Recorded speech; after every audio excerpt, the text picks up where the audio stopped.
Les détails de la création de la Super Ligue européenne, l'UEFA réagit et promet des sanctions, le PSG, l'AS Monaco et l'Olympique Lyonnais restent au contact du LOSC dans la course au titre en Ligue 1. Toute l'actualité est dans le journal de Made in Foot.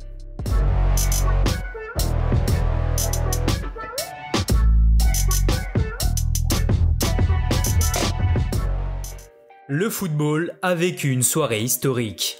Tard dans la nuit, 12 des plus grands clubs européens ont décidé de créer leur propre compétition nommée Super League qui viendra concurrencer la Ligue des Champions, un véritable tournant.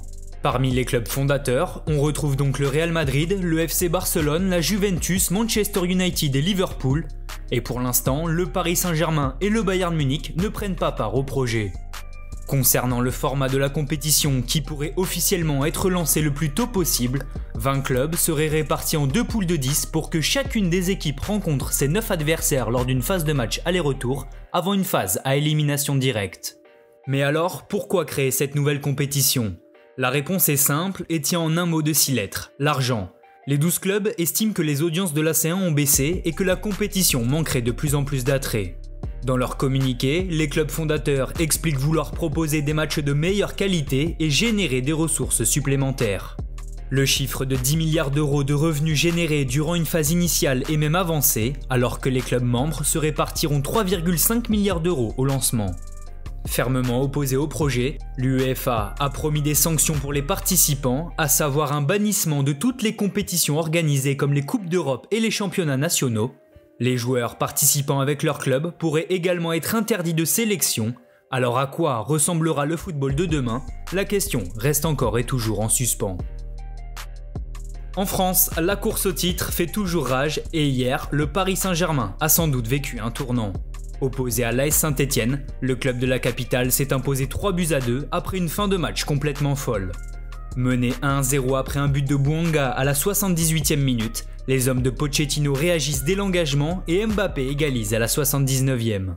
Déchaîné, le numéro 7 obtient un penalty 5 minutes plus tard et le transforme sans trembler pour renverser la situation. Mais les Verts font preuve de force de caractère et parviennent à revenir dans le temps additionnel grâce à l'opportuniste Romain Amouma. Repris de justesse, les Parisiens arrachent finalement les 3 points grâce à Mauro Icardi et reviennent à un petit point du leader lillois. Dans l'obligation de l'emporter également, l'AS Monaco a fait le travail sur la pelouse de Bordeaux. En mode rouleau compresseur, les joueurs de la Principauté l'ont emporté 3-0 avec des réalisations de Voland, Gelson Martins et Jovetic. Après cette démonstration des Monégasques, l'Olympique Lyonnais était sous pression et se devait de gagner face à Nantes pour rester au contact. Les Rhodaniens ont parfaitement répondu présent et ce dès l'entame puisque Memphis a débloqué la situation à la 5e minute. Le Néerlandais s'est même offert un doublé suite à un penalty en fin de première période avant que Palois ne réduise la marque pour des Canaries qui se rapprochent de la Ligue 2. Engagé dans la lutte pour la Ligue Europa, le RC Lens a perdu 2 points sur la pelouse de Brest en concédant le match nul 1 but partout.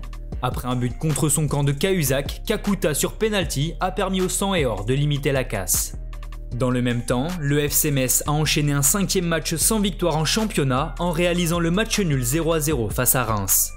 De son côté, l'OGC Nice est tombé à la surprise générale sur le terrain de Dijon. Sur une série de 12 défaites de rang, la Lanterne Rouge s'est imposée 2-0 grâce à des buts de Shafik et Benzia. Enfin, le Nîmes Olympique et Strasbourg se sont quittés sur un score de parité d'un but partout. Ripard a longtemps cru offrir le succès aux Crocos, mais Liénard a égalisé en fin de rencontre. Au classement, les 4 équipes de tête se tiennent en seulement 3 petits points et ce à 5 journées de la fin.